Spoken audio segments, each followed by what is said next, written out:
ఎన్నికల కంటే ముందు Congress party Kamareddy BC declaration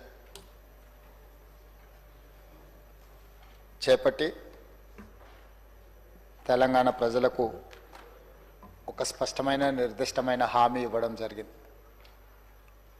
విద్య, ఉద్యోగ, ఉపాధి, సామాజిక, ఆర్థిక, రాజకీయ కుల సర్వే చేపట్టడమే కాకుండా 42% రిజర్వేషన్ పెంచుతామని చెప్పడం జరిగింది. ఆ తర్వాత రాహుల్ గాంధీ గారు భారత్ జోడో యాత్ర సందర్భంగా కన్యాకుమారి నుంచి కశ్మీర్ వరకు 4000 కిలోమీటర్లు 150 రోజులు మండు టెండల్లో మంచు కొండల్లో పాదయాత్ర చేస్తూ ఈ దేశ ప్రజలకు ఒక స్పష్టమైన హామీ ఇచ్చింది. ఎక్కడెక్కడ కాంగ్రెస్ పార్టీ ప్రభుత్వాన్ని ఏర్పాటు చేస్తుందో అక్కడక్కడ బీసీ కులగణన సర్వే చేపట్టి రిజర్వేషన్లు 50% పరిమితి ఏదైతే ఉన్నదో ఆ పరిమితిని మినహాయించి బలహీన వర్గాలకు సముచితమైన రిజర్వేషన్ శాతాన్ని పెంచుతామని చెప్పడం జరిగింది. దాంట్లో భాగంగానే తెలంగాణ ప్రజలు కాంగ్రెస్ ప్రభుత్వాన్ని రాష్ట్రంలో ఏర్పాటు చేయడం జరిగింది. డిసెంబర్ 7, 2023 నాడు మేము బాధ్యత చేపట్టిన తర్వాత ఈ శాసనసభ సమావేశాలలో అదేవిధంగా క్యాబినెట్ రెజల్యూషన్ ఫిబ్రవరి 4, 2024 నాడు చేపట్టడం జరిగింది అధ్యక్ష. ఆ తర్వాత ఇదే శాసనసభలో తీర్మానం మిత్రులు పొన్నం ప్రభాకర్ గారు ప్రవేశపెట్టి 16, 2, 2024 నాడు ఈ సభలో మనము తీర్మానాన్ని చేపట్టడం జరిగింది అధ్యక్ష.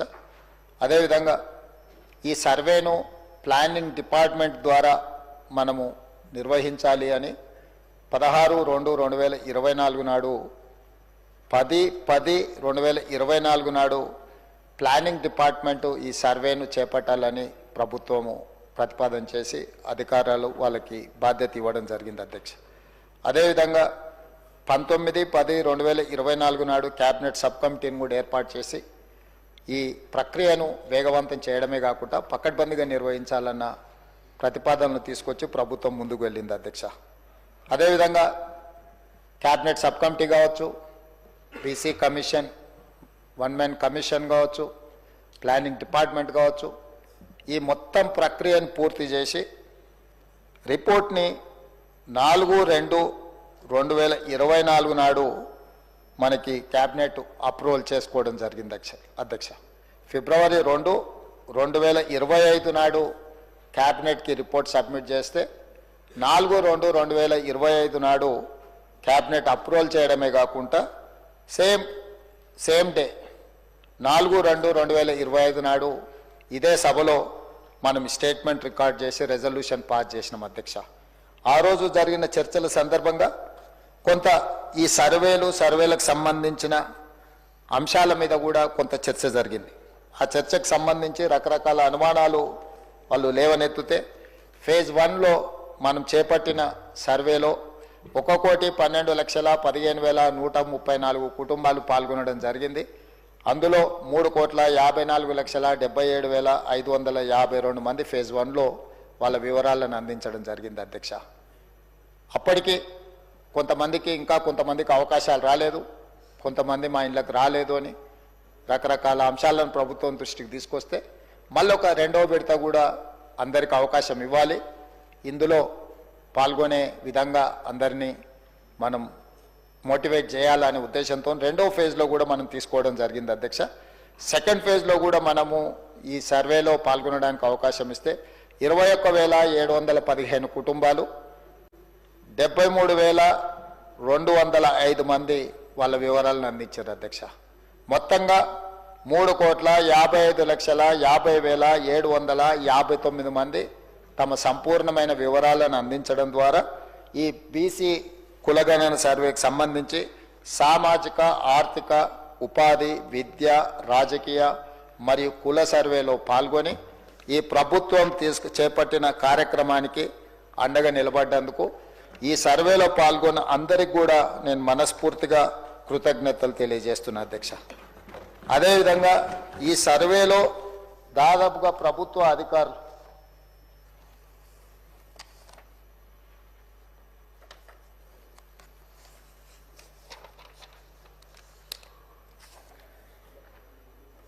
ఈ సర్వేలో ప్రభుత్వ ఫేజ్ 1 ఫేజ్ 2లో ప్రభుత్వ అధికారుల అధ్యక్ష 1,03,889 మంది ప్రభుత్వ సిబ్బంది సర్వేలో పాల్గొన్నారు అధ్యక్ష. 50 రోజులు మొదటి విడత సర్వే చేసినారు. రెండవ విడత దాదాపుగా 14-15 రోజులు సర్వే చేపట్టడం జరిగింది అధ్యక్ష. అదేవిధంగా అధ్యక్ష డేటా ఎంట్రీ ఆపరేటర్లు కూడా 75,604 మంది డేటా ఎంట్రీ ఆపరేటర్లు ఇందులో కంప్యూటరైజ్ చేయడానికి కూడా ఈ సిబ్బంది అంతా పాల్గొన్నారు. చీఫ్ సెక్రటరీ నుంచి ఎన్రోల్మెంట్ అంటే బ్లాక్ ఎన్రోలర్స్ వరకు ప్రతి ఒక్కరూ ఈ కార్యక్రమంలో పాల్గొన్నారు. ఈ సిబ్బందికి అందరికి కూడా మనస్ఫూర్తిగా నేను అభినందనలు తెలియజేస్తున్నా. వాళ్ళ శ్రమని రాష్ట్ర ప్రభుత్వం గుర్తిస్తుంది అధ్యక్ష. ఈ నేపథ్యంలో మా మంత్రివర్యులు పొన్నం ప్రభాకర్ గారు ఈ సభలో 2 బిల్లులను ప్రవేశపెట్టడం జరిగింది. ఈ 2 బిల్లులకు సంబంధించి మొదటి బిల్లు విద్యా సంస్థలలో సీట్లు మరియు రాష్ట్ర సర్వీసులో నియామకాలు లేదా పదవుల రిజర్వేషన్ బిల్లు. అదేవిధంగా రెండవ బిల్లు గ్రామీణ మరియు పట్టణ స్థానిక సంస్థలలో సీట్ల రిజర్వేషన్ బిల్లు. ఈ రెండిట్లలో 42% రిజర్వేషన్లు పెంచాలి అని చెప్పి రాష్ట్ర ప్రభుత్వం మంత్రివర్గ సభ్యులు పొన్నం ప్రభాకర్ గారు ప్రవేశపెట్టిన ఈ బిల్లులను ఉద్దేశించి సభలో శాసనసభ్యులు విప్ ఆది శ్రీనివాస్ గారు, శాసనసభ్యులు గంగుల కమలాకర్ గారు, Bharatiya Janata party floor leader ఏ మహేశ్వర్ రెడ్డి గారు, టీఆర్ఎస్ శాసనసభ్యులు టి హరీష్ రావు గారు, బీజేపీ శాసనసభ్యులు పాయల శంకర్ గారు, ఎంఐఎం ఫ్లోర్ లీడర్ శాసనసభ్యులు అక్బరుద్దీన్ ఓవైసీ గారు, అదేవిధంగా సిపిఐ శాసనసభ్యులు కూనంనేని సాంబశివరావు గారు, వీళ్ళందరూ కూడా ఈ చర్చలో పాల్గొని ప్రభుత్వం ప్రవేశపెట్టిన 2 ప్రత్యేకమైన బిల్లులను, ఒకటి విద్యా ఉద్యోగాల కోసం 42% రిజర్వేషన్లు పెంచాలనే బిల్లును, అదేవిధంగా రాజకీయంగా కూడా వాళ్ళ రిజర్వేషన్లను 42% పెంచడానికి 2 ప్రత్యేకమైన బిల్లులకు సంపూర్ణంగా మద్దతు పలికినందుకు చర్చలో పాల్గొన్న బీఆర్ఎస్, బీజేపీ, ఎంఐఎం, అదేవిధంగా సిపిఐ పార్టీలకు, ఆ పార్టీ నాయకులకు అందరికీ కూడా ప్రభుత్వం తరఫున అభినందనలు, ధన్యవాదాలు తెలియజేస్తున్నా అధ్యక్ష.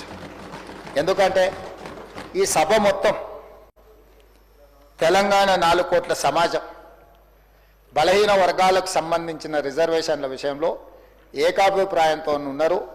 రాజకీయాలకు అతీతంగా, సిద్ధాంతాలకు అతీతంగా, ఎజెండాలకు అతీతంగా ఈరోజు బలహీన వర్గాలకు అండగా నిలబడ్డామని ఈ సభ ద్వారా ఒక సందేశాన్ని పంపించదలుచుకున్నాం. దానికి సంపూర్ణంగా సహకరించినందుకు సభ్యులందరూ కూడా మనస్ఫూర్తిగా నేను సభానాయకుడిగా అభినందనలు తెలియజేస్తున్నా అధ్యక్ష. ఈరోజు ఈ చర్చ, ఈ కార్యక్రమం మనందరం కలిసికట్టుగా ఉన్నామని ఒక సందేశాన్ని ఈరోజు సమాజానికి ఇచ్చినాం. అదే సందర్భంలో గత ప్రభుత్వం గతంలో 2017లో ఈ సభలో బిల్లు నెంబర్ 6 ద్వారా ఈ బీసీల రిజర్వేషన్లను 37% సంబంధించి ప్రతిపాదన చేసిండ్రు. దాన్ని గవర్నర్ గారు ప్రెసిడెంట్ అసెంట్ కోసం పంపించున్నారు అధ్యక్ష. ఆ రోజు ప్రతిపాదించిన దాంట్లో బీసీ గ్రూప్ ఏకి 7%, బీసీ బి గ్రూప్కి 10%, బీసీ సి గ్రూప్కి 1%, బీసీ డి గ్రూప్కి 7%, బీసీ గ్రూప్ ఈకి 12%, టోటల్గా 37% రిజర్వేషన్లను పెంచాలి అని గత ప్రభుత్వం ప్రతిపాదించింది. ఈరోజు ఈ ప్రతిపాదనను మనం, ఎందుకంటే రాష్ట్రపతి ఆమోదం కోసం గవర్నర్ గారు పంపించింది కాబట్టి ఇది అక్కడ పెండింగ్లో ఉన్నప్పుడు మనం కొత్త రిజర్వేషన్లకు సంబంధించిన ఏ ప్రతిపాదన చేసినా కూడా అది సాంకేతిక పరంగా, న్యాయపరంగా చిక్కులను సృష్టించే అవకాశం ఉంది. కాబట్టి ఈ ప్రతిపాదనని కూడా మనం ఉపసంహరించుకుంటూ నూతనంగా బీసీల రిజర్వేషన్లు 42% పెంచాలని ఏదైతే ప్రతిపాదన చేసినామో ఇవన్నీ కూడా ఈ సభ ఆమోదం పొందినందుకు నేను మనస్ఫూర్తిగా సభ్యులందరినీ అభినందిస్తున్నా అధ్యక్ష. బలహీన వర్గాలకు సంబంధించిన కులగణన గురించి చాలా సంవత్సరాల నుంచి చర్చ జరుగుతుంది. మొట్టమొదట స్వతంత్రం రాకంటే ముందు 1931లో బ్రిటిషర్స్ ఉన్నప్పుడు ఈ కులగణన దేశవ్యాప్తంగా చేయడం జరిగింది. ఆ తర్వాత మండల్ కమిషన్, ప్రధానంగా నాడు శ్రీమతి ఇందిరాగాంధీ గారు మండల్ కమిషన్ను నియమించి బీసీలకు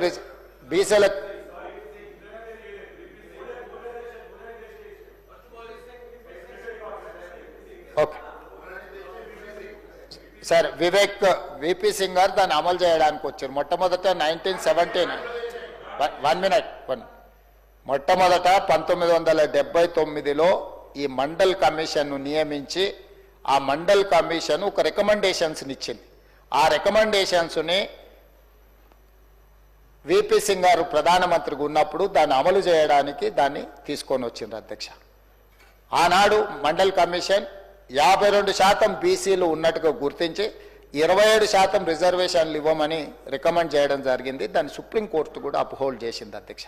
ఆ విధంగా మొట్టమొదట బీసీ రిజర్వేషన్లకు చట్టబద్ధత ప్రారంభమైంది అధ్యక్ష. ఆ తర్వాత వివిధ రాష్ట్రాలలో వివిధ సందర్భాలలో రిజర్వేషన్లు ఇవ్వడం, తెలంగాణ రాష్ట్రంలో ఉమ్మడి ఆంధ్రప్రదేశ్ రాష్ట్రంలో 29% రిజర్వేషన్లు ఇవ్వడం జరిగింది అధ్యక్ష. 15% ఎస్సీలకు రిజర్వేషన్లు, ఆనాడు 6% ఎస్టీల రిజర్వేషన్లు, మొత్తంగా 50% రిజర్వేషన్ల కింద ఆ రోజు రిజర్వేషన్లను అమలు చేసింది అధ్యక్ష. కాబట్టి ఈరోజు ఈ రిజర్వేషన్లను పెంచాలి, బలహీన వర్గాలకు అండగా నిలబడాలి అనే ఆలోచన కామారెడ్డి డిక్లరేషన్ ద్వారా కాంగ్రెస్ పార్టీ చేసింది అన్నాడు. ఆ తర్వాత ప్రభుత్వ పరంగా మేము చేపట్టిన చర్యలను, వివిధ సందర్భాలలో మేము తీసుకున్న నిర్ణయాలను కూడా ఈ సభలో చర్చకు పెట్టినాం అధ్యక్ష. అందుకే ఫిబ్రవరి 4ను సోషల్ జస్టిస్ డేగా ఈ రాష్ట్ర ప్రభుత్వం ఈ సభ ఆమోదం ద్వారా నిర్ణయం తీసుకున్నాం. ప్రతి సంవత్సరం సోషల్ జస్టిస్ డేగా ఫిబ్రవరి 4ను, ఎందుకంటే ఫిబ్రవరి 4 2024 నాడు ప్రారంభించి ఫిబ్రవరి 4 2025 సంవత్సరం తిరిగే లోపల ఈ ప్రక్రియను కంప్లీట్గా ప్రాసెస్ చేసి సభ ద్వారా తీర్మానాలను ప్రవేశపెట్టడం ద్వారా మనం ఈ ప్రక్రియను పూర్తి చేసినాము. దీనికి చట్టబద్ధత కల్పించడానికి ఈరోజు బిల్లులు తీసుకొచ్చినాం, బిల్లులని సభలో ప్రవేశపెట్టినాం అధ్యక్ష. కాబట్టి దీని వెనకాల ప్రభుత్వము అన్ని రకాల కోణాలను, అందరు స్టేక్ హోల్డర్స్, రాజకీయ పార్టీలను కావచ్చు, కుల సంఘాలను కావచ్చు, లేకపోతే సమాజంలో ఉన్న మేధావులను కావచ్చు, ప్రతి ఒక్కరిని రాష్ట్ర ప్రభుత్వం సంప్రదించి ఈరోజు 42% రిజర్వేషన్ తీసుకురావాలని మనం ముందుకు వచ్చినాం అధ్యక్ష. కాబట్టి ఈరోజు నా విజ్ఞప్తి ఒకటే, చాలామంది సభ్యులు చాలా విషయాలు మాట్లాడినరు, బడ్జెట్ విషయాలు మాట్లాడినరు, ఇతర రిజర్వేషన్ల గురించి మాట్లాడినరు, ఇతర నిధుల గురించి మాట్లాడినరు, చాలా అంశాలను ప్రస్తావించిన. సరే, నేను రాజకీయ అంశాల జోలికి నేను వెళ్ళదలుచుకోలేదు, ఎందుకంటే ఈ సందర్భంగా సభానాయకుడిగా నేను రాజకీయమైన అంశాలను ప్రస్తావిస్తే ఇది వివాదానికి దారితీస్తుంది. ఈరోజు ఏ వివాదాలకు తావు లేకుండా బలహీన వర్గాలకు న్యాయం చేయడమే మా విధానము. దీనికి అండగా నిలబడడానికి అందరినీ నేను మనస్ఫూర్తిగా అభినందిస్తున్నాను. అదే సందర్భంలో శశబిషలు అక్కర్లేదు అధ్యక్ష. సభానాయకుడిగా 42% రిజర్వేషన్లు విద్యా ఉద్యోగాలలో రాజకీయపరమైన రిజర్వేషన్లను సాధించడానికి నేను నాయకత్వం వహిస్తా. ఈ సభానాయకుడిగా నేను మాటిస్తున్న బలహీన వర్గాలకు, తెలంగాణ రాష్ట్రంలో ఉన్న వాళ్లకు ఈ రిజర్వేషన్లు సాధించడానికి నేను నాయకత్వం వహిస్తా. అన్ని పార్టీలను కలుపుకొని వెళ్తాను. ప్రధాన ప్రతిపక్ష నాయకుడు కల్వకుంట్ల చంద్రశేఖరరావు గారికి కూడా నేను విజ్ఞప్తి చేస్తున్నా, మనందరం కలిసికట్టుగా భారతీయ జనతా పార్టీ నాయకులు, ఇక్కడ సభానాయకుడిగా ఉన్న మహేశ్వర్ రెడ్డి గారిని, ఎంఐఎం పార్టీ నాయకుడు ఉన్న అక్బరుద్దీన్ ఓవైసీ గారిని, మిత్రుడు సాంబశివరావు గారిని, సిపిఐ నాయకులను, వీళ్ళనే కాకుండా రాజకీయ పార్టీలకు కూడా నేను విజ్ఞప్తి చేస్తున్నా. మనందరం కలిసికట్టుగా కేంద్ర ప్రభుత్వం దగ్గరికి, ప్రధానమంత్రి దగ్గరికి వెళ్దాం, చట్టాన్ని సవరించుకుందాం. ఈ చట్టాలన్నీ కూడా పరిపాలన సౌలభ్యం కోసం మనం చేసుకున్న చట్టాలే. 100 పైగా మనము రాజ్యాంగ సవరణలను చేసుకున్నాం ప్రజలకు మేలు చేయడం కోసం. కాబట్టి ఈరోజు అవసరమైతే రాజ్యాంగ సవరణ అయినా చేపట్టడం ద్వారా బలహీన వర్గాలకు విద్యా ఉపాధి అవకాశాలలో, అదేవిధంగా రాజకీయ అవకాశాలలో 42% పెంచడానికి అవసరమైన చట్టపరమైన చర్యలు అన్నిటిని కూడా మనం తీసుకోవాలి. దీనికి సంబంధించి మనం ఎవరము ఒకరు విభేదించుకోవాల్సిన అవసరం లేదు, ఇందులో ఒకరినొకరు విమర్శించుకోవాల్సిన అవసరం లేదు. మన అందరి అభిప్రాయం ఒకటే అయినప్పుడు, మనందరం ఇందులో అనుకూలంగా ఉన్నప్పుడు ఈరోజు ఇంకా ఇది సాధించుకోక ఎందుకు అవుతుంది అధ్యక్ష? మనందరం కలిసికట్టుగా ప్రధానమంత్రి గారి దగ్గరికి వెళ్దాం. పార్లమెంట్ జరుగుతుంది, బడ్జెట్ సమావేశాలు ఉన్నాయి. మనం వీలైనంత తొందరగా మిత్రులు పాయల శంకర్ గారిని, మహేశ్వర్ రెడ్డి గారిని, అదేవిధంగా కేంద్ర మంత్రి కిషన్ రెడ్డి గారిని, బండి సంజయ్ గారికి కూడా నేను విజ్ఞప్తి చేస్తున్నా, నరేంద్ర మోడీ గారి అపాయింట్మెంట్ ఇప్పించండి. ఎంబడే నేను చీఫ్ సెక్రటరీ గారికి, అధికారులకు కూడా నేను ఆదేశాలు ఇస్తున్నా. ప్రధానమంత్రి గారి అపాయింట్మెంట్ లేఖ పెట్టండి. ఆ కాపీని మన ఈ రాష్ట్రంలో ఉన్న భారతీయ జనతా పార్టీ నాయకులకు ఒక కాపీని కూడా మార్క్ చేయండి. తక్షణమే మనం ప్రధానమంత్రి గారిని కలిసి చట్టసభలలో బలహీన వర్గాల యొక్క రిజర్వేషన్లను మార్పులు చేయడానికి, పెంచడానికి, అవసరమైన సవరణలు చేయడానికి వారిని ముందుకు నాయకత్వం వహించాల్సిందిగా మోడీ గారి దగ్గరికి తీసుకువెళ్లాల్సిందిగా నేను వారికి విజ్ఞప్తి చేస్తున్నా. అదే సందర్భంలో ప్రధాన ప్రతిపక్ష నాయకుడైన శ్రీ రాహుల్ గాంధీ గారి దగ్గర నేను సమయం తీసుకుంటున్నాను, నేను బాధ్యత తీసుకుంటా. మా పార్టీ అధ్యక్షుడు మహేష్ గౌడ్ గారిని శాసనమండలి సభ్యులకు కూడా నేను విజ్ఞప్తి చేస్తా. ప్రధాన ప్రతిపక్ష నాయకుడిని కూడా కలిసి పార్లమెంట్లో ఈ అంశాన్ని ప్రస్తావించడం ద్వారా కేంద్ర ప్రభుత్వాన్ని ఇందుకు సహకరించే విధంగా వారిని కూడా విజ్ఞప్తి చేసేటట్టు రాహుల్ గాంధీ గారిని కూడా కలుద్దాం. రాహుల్ గాంధీ గారిని కల్పించే బాధ్యత మహేష్ కుమార్ గౌడ్ గారికి, కాంగ్రెస్ పార్టీ అధ్యక్షుడికి నేను సూచన విజ్ఞప్తి చేస్తున్నా. వారిని కూడా సమయం తీసుకోవాల్సిందిగా ఈ అంశాన్ని ఈ పార్లమెంట్ బడ్జెట్ సమావేశాలలోనే దీన్ని ఆమోదించే విధంగా మనందరం కూడా ముందుకు వెళ్దాం అధ్యక్ష. ఎందుకంటే చాలా సంవత్సరాలు 100 సంవత్సరాల నుంచి వాయిదా పడుతున్న విషయం. స్వతంత్రం వచ్చినప్పటి నుంచి కూడా బలహీన వర్గాలు ఇవాళ మా లెక్కెంతో చెప్పండి అంటారు. ఎప్పుడు కూడా సుప్రీంకోర్టు ఎప్పుడు కూడా ఎందుకు రిజర్వేషన్లు 50% పెంచొద్దు అన్నదంటే మీరు ఎంత జనాభా ఉన్నారో ఆ లెక్క తెలియకుండా మీరు రిజర్వేషన్లు ఇవ్వడానికి వీలు లేదు అన్నారు. ఈరోజు భారతదేశంలోనే మొట్టమొదటిసారి ఒక స్పష్టంగా పారదర్శకంగా తెలంగాణ రాష్ట్ర ప్రభుత్వం మొదటి రాష్ట్రంగా కులగణన, సామాజిక, ఆర్థిక, అదేవిధంగా ఉపాధి, విద్య, రాజకీయ కుల సర్వేను పారదర్శకంగా ప్రజలందరినీ భాగస్వామ్యం చేసి ప్రభుత్వం ఒక పకడ్బందీ సర్వే చేసింది, లెక్కలు తెచ్చింది. కాబట్టి ఈ లెక్కలు 100% కరెక్ట్ అధ్యక్ష. సభానాయకుడిగా నేను మాట ఇస్తున్నా, 100% ఈ లెక్క కరెక్టు. ఈ రోజు ఈ లెక్కల ప్రకారం 56.36% బలహీన వర్గాల లెక్క తేలింది. ఆ 56.36% ఉన్న బలహీన వర్గాలకు 42% విద్యా ఉద్యోగాలలో అదేవిధంగా రాజకీయాలలో రిజర్వేషన్లు ఇవ్వాలి అని చెప్పి ఈరోజు తీర్మానం చేస్తున్నాం. ఆ తీర్మానాన్ని ఈరోజు ఈ బిల్లు ఈరోజు సభలో ప్రవేశపెట్టిన ఇది తీర్మానం కాదు అధ్యక్ష, ఇది బిల్లు, చట్టబద్ధత కల్పిస్తున్నాం. గతంలోనే మనము తీర్మానం చేసుకున్నాం, రెజల్యూషన్స్ పాస్ చేసి పంపించినాం గవర్నమెంట్ ఆఫ్ ఇండియాకు, ప్రైమ్ మినిస్టర్కు. ఇప్పుడు చట్టం చేసినాం. గతంలో కూడా 2017లో గత ప్రభుత్వం 37% బలహీన వర్గాల రిజర్వేషన్ల కోసం 37% రిజర్వేషన్లు పెంచండి అని చట్టం చేసిండు. ఆ చట్టం గవర్నర్ గారు ప్రెసిడెంట్ అసెంట్ కోసం పంపించారు. అది అక్కడ పెండింగ్ ఉన్నప్పుడు ఇంకొక చట్టాన్ని మనం చేసినప్పుడు కొంత న్యాయపరమైన చిక్కులు ఉంటాయి కాబట్టి వాటిని ఉపసంహరించుకొని కొత్త ప్రతిపాదన మనం తీసుకొచ్చినాం. ఈ ప్రతిపాదన ప్రకారం మనం రిజర్వేషన్లు పెంచుకోవాలి.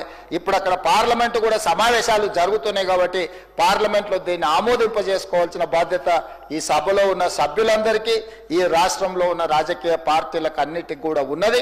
తప్పకుండా దీన్ని సాధించుకుందాం. సాధించుకునే వరకు దీన్ని విశ్రమించేది లేదు.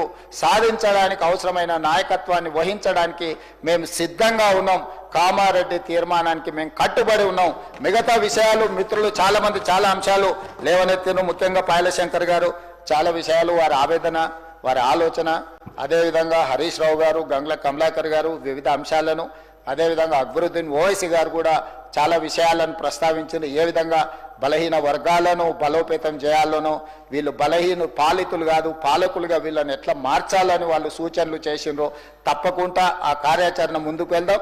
ఇంతకుముందు కూనంనేని సాంబశివరావు గారు చెప్పినట్టు ఈసారి వచ్చిన 4 శాసన మండలి సభ్యులు 4 ఎస్సీ ఎస్టీ బీసీలకే మేము ఇవ్వడం జరిగింది.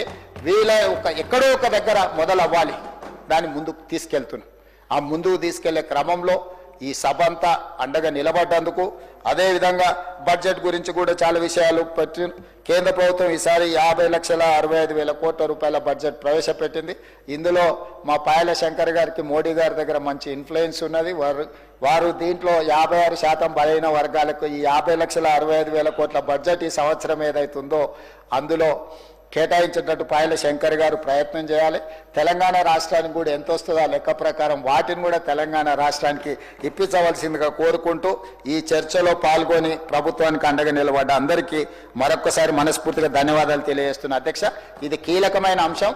తమరు అనుమతిస్తే ఇంకా బలహీన వర్గాల శాసనసభ్యులు కానీ ఇతరులు ఎవరైనా ఈ చర్చలో పాల్గొంటన్నా కూడా వాళ్ళందరికీ తమరు అనుమతిస్తే అవకాశం ఇవ్వచ్చు. ముఖ్యమంత్రి గారు మాట్లాడినారు కాబట్టి మిగతా వాళ్ళకి అవకాశాలు ఇవ్వద్దన్న ఆలోచన మాకేం లేదు అధ్యక్ష. నేను కూడా ఒక సభ్యుడిగా నా అభిప్రాయాన్ని ఈ సభలో మీ ముందు ఉంచిన, మిగతా సభ్యులకు ఎవరికైనా కూడా ఇందులో చర్చలో పాల్గొనాలని ఉంటే వాళ్ళకి అవకాశం ఇవ్వండి. మా మంత్రి గారు ఎక్కడ ఉన్నారు, తప్పకుండా మంత్రి గారు వాటికి సమాధానాలు ఇస్తారు. ఏదేమైనా ఈ సభలో ఒక మంచి సాంప్రదాయానికి ఈరోజు మన అందరం కూడా నాంది పలికినాం. ఈ మంచి సాంప్రదాయం ప్రకారం బలహీన వర్గాలకు 42% రిజర్వేషన్లు రావాలని ప్రగాఢంగా మనస్ఫూర్తిగా కోరుకుంటున్నాను. ధన్యవాదాలు అధ్యక్ష.